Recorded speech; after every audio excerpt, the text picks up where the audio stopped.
Imagine a place that tells a story spanning centuries, where culture and nature intertwine to create something truly extraordinary. That's the beauty of UNESCO World Heritage Sites. I'm Abigail, and this is Global Treasures, the podcast that covers the history, travel tips, and legends surrounding a different World Heritage Site each episode. And I am excited because in today's episode, I'll be interviewing Wendy Holden, who was a journalist for 18 years, including a decade at the Daily Telegraph. She's the author and co-author of more than 30 books, among them, several internationally acclaimed wartime biographies, including Born Survivors, as well as the New York Times bestseller, A Lotus Grows in the Mud with Goldie Hawn, and Lady Blue Eyes with Frank Sinatra's widow, Barbara. She lives in Suffolk, England, with her husband and 2 dogs, and divides her time between the UK and the US. Wendy, thank you so much for joining me and being my first interview. Thank you very much for inviting me, Abigail. I'm honored. So, as we were discussing before we got started today, I really wanted to have you on so we could talk about your books because I was just incredibly impressed by your fantastic storytelling. You really bring the characters to life. And a few of your books take place in Auschwitz Birkenau Nazi concentration and extermination camp, which is located in southern Poland. And I'll just add, for anyone who wants to learn more about the history of this site specifically, you can go back and listen to Season 2, Episode 7 of the podcast, as Auschwitz is a UNESCO World Heritage Site. So, of course, let's start by talking about Born Survivors and The Teacher of Auschwitz, 2 of your books that truly moved me. I wanted to learn more about what inspired you to write them and why these stories specifically resonated with you. Thank you. Yes, well, my background is that my father was much older than all the fathers of my friends, and he had fought the Japanese in Burma. And my mother had lived in London during the war, during the London Blitz, and her fiance, before she was engaged to my father, had been killed aged 18, shot dead parachuting into Holland. So I grew up with this incredible awareness of war, shall we say, and a respect for it, a respect for veterans, and an understanding that it can have great tragedies, but it can also lead to great things. For example, if my mother's fiance hadn't been killed, she wouldn't have married my father, I might not be here. So then I became a journalist and also ultimately a war correspondent and spent many years in the Middle East covering especially the first Gulf War. And I got a little bit of PTSD from it myself, but nevertheless, I've been drawn back time and again to war stories because I feel a great and deep affinity with them. And I also feel particularly with World War II, which is within living memory, and my father and mother are long gone now, but I can certainly remember them talking about it, that this is something that we really need to keep at the forefront of our minds and learn the lessons of history. With Born Survivors, that was just a random. I read something online late at night about a woman who died in Canada in her 80s, and she had been in Auschwitz and she had given birth there. She was pregnant when she arrived, and her baby was taken away and murdered. And it occurred to me that I'd never read anything before about babies born who survived the Holocaust. And I started to do some research, and I came across these incredible stories of 3 young mothers who hid their pregnancies from the Nazis and gave birth in the camps. And all 3 mothers and all 3 babies survived, despite the fact that they were in Auschwitz, they were in slave labor, and by full term, they weighed less than 70 pounds, and their babies were less than 3 pounds and very sickly. So it's an amazing story. The babies are all still alive, all 80 in April, and we still travel the world together talking about and bearing witness to history. That is so tragic and beautiful and amazing all at the same time. And I think that's interesting because part of what I carried with me after finishing Teacher of Auschwitz specifically was, we always hear the stories of people like Oskar Schindler, who, of course, were pivotal in saving lives. But sometimes with the seemingly smaller acts of kindness, and taking people out of their grief and sorrow, You're saving them emotionally, right? And in that moment, that's everything, even if you can't save them physically. Yes, absolutely. And what I learned both as a war correspondent and from my parents, and certainly from my writing about World War II, is that in the darkest times, the beacons of light shine ever brighter. And that's the beauty of people like Freddie Hirsch, the teacher of Auschwitz. It's the beauty of these three young mothers who, all of them, including Freddie Hirsch, were unremarkable people before the war. They didn't have anything special about them, so it seemed. They would have led relatively normal lives and probably lived and died unnoticed by the world. But because of what happened to them, they became something else. They discovered strength in themselves that they never knew, and they discovered an incredible resilience. And the power of the human spirit should never be underestimated, because those three mothers were determined to stay alive for the sake of their unborn children, and Freddie Hirsch was determined to do everything he could within his power for as long as he could to save as many children as he could. And those stories, those ordinary people, are the people who inspired me. They define the word tenacity for me. Yes. Absolutely. And courage, and tremendous courage to continue to, especially Freddie Hirsch, who refused to be a bystander to hate, who was in Auschwitz in places where and other places where to be stay alive was to keep your head down and not draw attention to yourself or catch the eye of an SS guard. But instead of doing that, even though he was in his early 20s and in double jeopardy because he was German, Jewish, and gay, he went and stood in front of SS officers almost daily and stared them in the eye and demanded privileges for the sake of the children. And he could have been shot or beaten to death any single moment.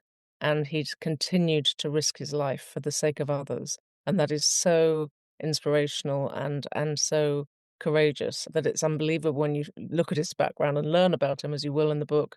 There was nothing that indicated that, until it happened. So, along those lines, did you learn any details that surprised you? I mean, aside from just these, again, being lesser known stories from the Holocaust. Yes, well, the other thing that surprised me was the kindness of strangers, which you touched on earlier, Abigail. And it is those small acts of kindness. Inborn survivors, after they had left Auschwitz and had been taken to slave labor in Germany, they were put on a 17-day train of death south to Mauthausen concentration camp. And in that town, which is a beautiful town on the banks of the River Danube, with postcard houses. I mean, they just look like something out of postcards, with window boxes brimming with flowers. The ordinary people every day saw trains emptied at their station and prisoners marched up through the town. They didn't know if they were men or women. They were so emaciated, all wearing uniforms, filthy, covered in lice, very unwell. And they never saw anybody come back down from the camp, and they heard shooting and they heard screams and they heard everything else. And there was one woman who really surprised me and stuck in my mind, and she lived and worked opposite the station and saw this happening every day. And she decided to make a little hole in her pocket and walk up through the town the path that she knew every day the prisoners would take. And out of the little hole in her pocket, she dropped a morsel of bread, a needle and thread, a little piece of paper, and a pen maybe, or a note to say, "Hold on, the war will be over soon." Some small sign of compassion to show that somebody still cared, to show that somebody realized this was inhumane, what was happening. And she got caught, and even though she was a good, Christian Hausfrau, a German, Austrian housewife rather, with husband and children, she was sent to a concentration camp for helping those people. And the beauty of that story is that she almost died there of typhus, but she was saved by a Jewish doctor. So she had tried to do something for the Jews, and then she'd been saved by a Jewish doctor. So her story was told because of what happened to her, but there must have been many, many people along the way who did equal acts of kindness, and of course they needed to be remain secret, and they always remained secret. And it is because of those small acts of kindness throughout all these stories that these people either didn't give up the will to live completely, or it helped them in some small way, a glass of milk for a pregnant woman, that kind of thing, just extraordinary little acts of kindness that would mean nothing now in everyday life, but then meant absolutely everything to them. Completely true. Yes. So I'm curious, in terms of doing research, finding out all of this information, what sources did you use? What was the research process like? Like, I know for me, I'll sometimes go to a library. I don't just search the internet, but do you reach out to museums? Did you go to Auschwitz to do research? Yes, I go to every single place that I'm writing about personally and walk in the footsteps of my characters. That's really important to me, even to the point that when the all three mothers and Freddie Hirsch in two separate stories, they all arrived at Terezin, the ghetto in Czechoslovakia, and when they arrived, they had to walk 3 miles or 2.5 miles from the station to the ghetto, and I did that walk so I could literally walk in their footsteps and look around because the landscape hasn't changed very much. I also went to every single concentration camp that I wrote about and have written about to see personally what was left and get a feel for it.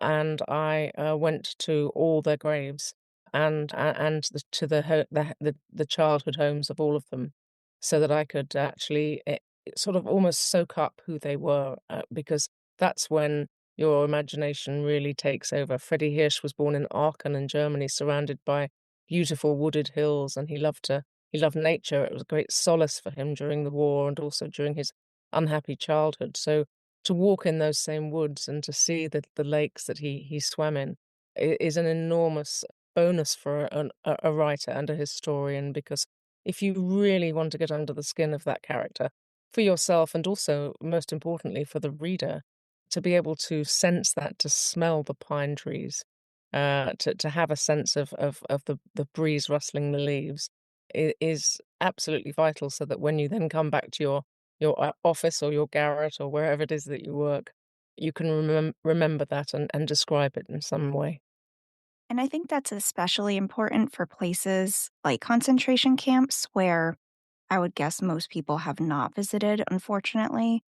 And sometimes I think it's because people have this strange idea that almost all of the concentration camps were in Germany and Poland. I remember when I originally released the Auschwitz episode of my podcast, people were writing me left and right, and they're like, "What do you mean they're not all in Germany?" And I was like, "Oh no, they were spread out. Like there were over, I think, 1,100 concentration camps at least." So, I think just educating people on the smaller details like that is important.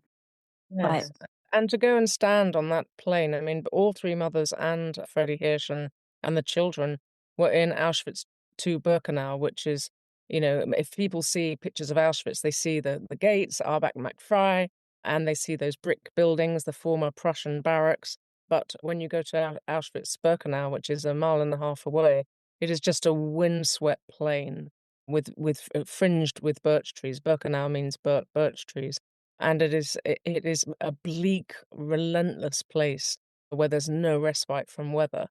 And when I read or spoke to survivors who told me, how what it had been like to arrive there, terrified, shivering with fear, never mind cold, in the dead of night with searchlights, in your eyes and dogs barking and Germans shouting at you, and then to be taken and have all your clothing taken off you. These are people who never even undressed in front of their husbands, and they were standing there naked, having their hair shaved off their bodies, to the point that they didn't even recognize each other, and then filed outside and standing barefoot in cold, wet clay with that biting wind, being inspected by the likes of Joseph Mengele, the angel of death.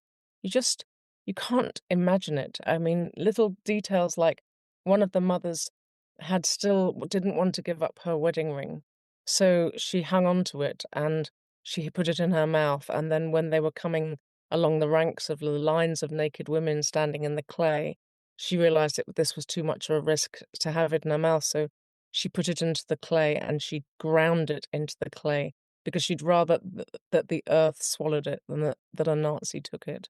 It's those little details that really bring a story to life, and we can imagine ourselves doing that. We can imagine ourselves in that position and think, "Yes, great." You didn't hand it over to somebody who was then going to sell it or send it back home to Germany or steal it. You were able to have that moment of control. Yeah, I think these stories are such an excellent case study on why genocide in general and the Holocaust is that evidence of inhumane, the cruel, the methodical efforts to deny human dignity, like you were just saying, and promote systemic murder. And, in preparation for today, I was just thinking about, there's such significance to preserving the memory of these terrible events. You said it before, for those future generations. I worry that the further we get away from it, especially with veterans of the Second World War passing, people might forget the horrors and almost become detached to the fact that these situations were people's reality. They weren't fiction. And prejudice and discrimination, they still happen today. And I'm curious, what do you feel is the role of Auschwitz and the lessons people can take away from visiting the site? Because it sounds like it feels like hollowed ground when you visit. It really does. I mean, it bears silent witness to history. It bears silent witness to genocide. And it's so important for historians like me that these places are preserved and that the archives are preserved. I work very closely with archivists around the world and spend days and days and days in the bowels of museums and going through archive material, sometimes with translators, interpreters sitting next to me. And it's so important to have those little artifacts, to have those little stories, to watch the videos, the video testimonies that are vital to me. All three mothers had died before I came to write Born Survivors, one just 6 months prior at 96. But they all gave video testimonies to the Sher Foundation, so I was able to see them talking, crying, laughing, their gestures, the way their eyes twinkled. That was vitally important. And of course, you're right, the veterans are leaving us in their droves, so are the Holocaust survivors. And, the three babies, the miracle babies from Born Survivors, in a few years' time, they may well be the last living survivors of the Holocaust. And we talk a lot in schools. I go to schools. I think it's very important to teach the next generation about the Holocaust and to keep telling them about it and to try and teach them to have respect for difference. But when I go physically with one of the babies, one of the survivors, or sometimes all three of them, they are stunned into silence. You can hear a pin drop because standing there in front of them is somebody in the living flesh that within living memory Hitler intended to murder. And that's so enormously powerful. And what I would say is that the museums are doing great work in continuing to preserve those memories. And I don't know if you're aware, but they've done a lot of hologram interviews with survivors, the survivors that are still around. They have sat them in a chair and filmed them and had them asked maybe 100 questions, different questions, the most common questions they are asked. And they have filmed them answering it. And then when people come through the museums, even long after those survivors are dead, the hologram is sitting there and can answer questions. So it's the next best thing to having them there in real life, and it is so important for the world today because anti-Semitism and hatred and resentment and jealousy and all the horrible human traits that unfortunately rear their heads every now and again in the world are rife at the moment, and it is really, really important for the next generation, especially. They're the hope. They're the people we have to pin our hopes on, that they are going to have a better understanding and more compassion because of the work that people like me and the museums are doing. I am so grateful for that work because I know in school, I think back and it baffles me how little I learned about the Holocaust. I think I had a 45-minute lesson on it, and the majority was not really even on the Holocaust. It focused on Adolf Hitler. And I know it's not meant to honor him, but it almost makes it feel like it makes him more important than the survivors. That's something that sits with me. Yes, absolutely, and I mean, I think Holocaust education has come a very long way now. The United States Holocaust Memorial Museum has some wonderful, wonderful programs, and I speak at the Balfour Conference, which is a conference for the best Holocaust teachers in America, and they're all invited to come to the museum for a week. They get to meet survivors, they get to meet authors and historians like me, and they get to see archives and behind the scenes so that they can go back freshly enthused and talk to children. And those sort of opportunities never used to be around. It was basically a few books. And also Born Survivors has been adopted on the curriculum in several countries as a teaching aid because it's impossible for children to identify with 6 million dead, but they can identify with three young mothers. And similarly with Freddie Hirsch, this incredible young man who did so much and tried so hard to save so many children, and stood up every day to the SS to get permission to build this children's block in the middle of Auschwitz that became a little heaven and hell, where he was able to put on little shows. He put on Snow White and the Seven Dwarfs. He had the walls painted with Snow White and the Seven Dwarfs, and even the SS officers would drift in, having just sent tens of thousands to their death in the gas chambers. They would drift in the shadow of the chimney stacks and smokestacks and throw sweets to these children, because even they recognized how exceptional this little haven was in the middle of such a dark and terrifying place. I mean, what an achievement. He really he it was terrible because after the war he was denigrated by communists, homophobes and anti-Semites, and he was largely forgotten for 80 years. So it's been such a privilege for me to bring his story to light and bring him back to the world. And both of those books now have been published in 26 countries and translated into multiple languages, and it's so gratifying to have my work go out there and hopefully make a difference in all those countries.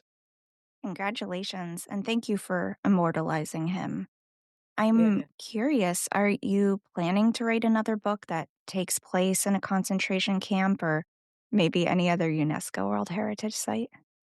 Well, I'm very interested actually in the Jews that fled to China because when Hitler rose to power and the Nazis rose to power in Germany and started invading countries left, right, and center, and the Jews were fleeing, most countries closed their doors. They were terrified of a mass influx of refugees. And there were very, very few countries that accepted any, if at all, and if so, just very small numbers, and they had to find funds and sponsorship and so on. So it was very difficult for people. But China was the exception, and China welcomed them with open arms. They didn't even need a visa. And I think it was because their religion was their faith and their religion and their traditions were actually very similar to Jewish tradition. Great respect for elders, close communities, and they didn't really get it. They didn't really understand anti-Semitism. And so they'd also had a very long history with Jews because a lot of Jews from the Middle East had fled to China in the previous century. So a lot of them went there in the hope of escaping, terrible conditions. And unfortunately, not long after they got there, the Japanese invaded, and they ended up living in quite difficult conditions anyway. Not as difficult as they would have been had they been in a concentration camp in Europe, but nevertheless, it wasn't all milk and honey. So I'm interested in that story because I think it's been largely untold.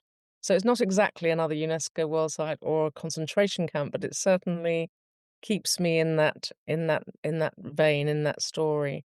And once again, the stories of incredibly kind people who facilitated them to get there, because it's no small thing in 1939 to 44, say, to get from Germany or Czechoslovakia or Poland to Shanghai. I mean, that wasn't a straightforward.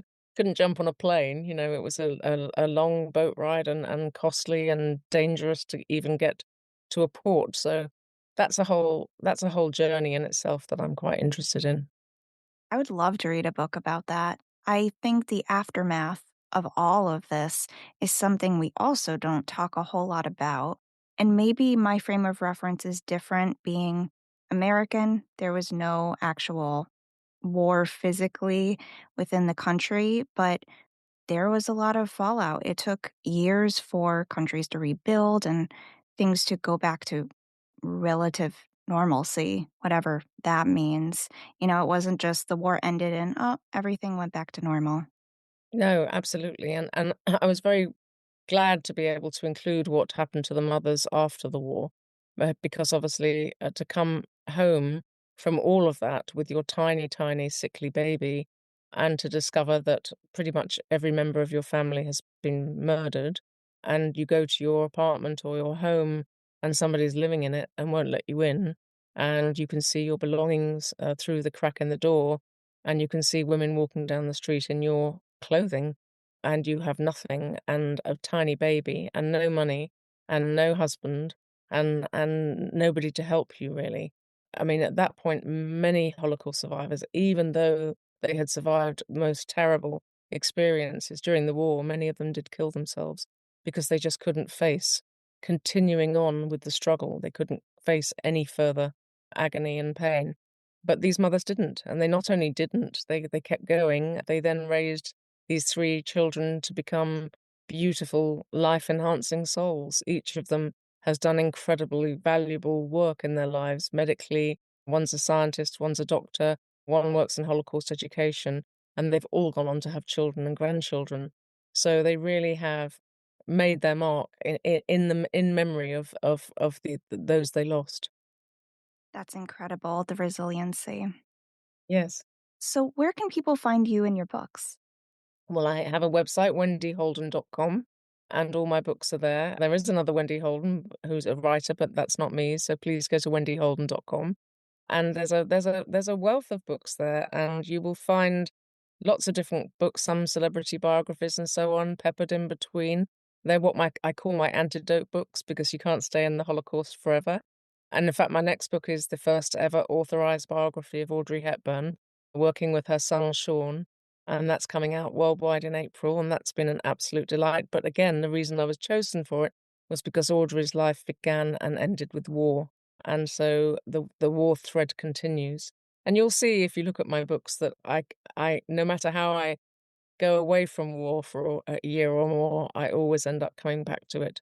It may even be part of a healing process. Somebody suggested that recently. I spoke to a psychotherapist in a podcast, and she said maybe this is your way of healing or balancing out, your own parents' experiences and your own by giving back and writing about other people's experiences.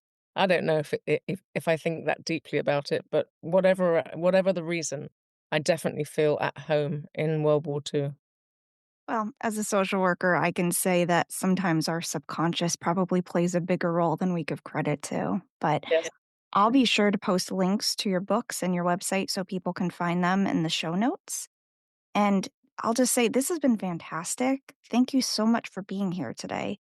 I know I'm looking forward to reading more of your works in the future. Thank you so much for having me, and I'm really proud to have been the first interviewee, and I hope you do more. You're a natural interviewer. It works really well. Thank you so much. And thank you for listening to the Global Treasures podcast. Please subscribe on your favorite platform to hear the next episode, or we'll dive into yet another UNESCO World Heritage Site. Until then, keep exploring, keep wondering, and keep treasuring the remarkable diversity of our world's heritage.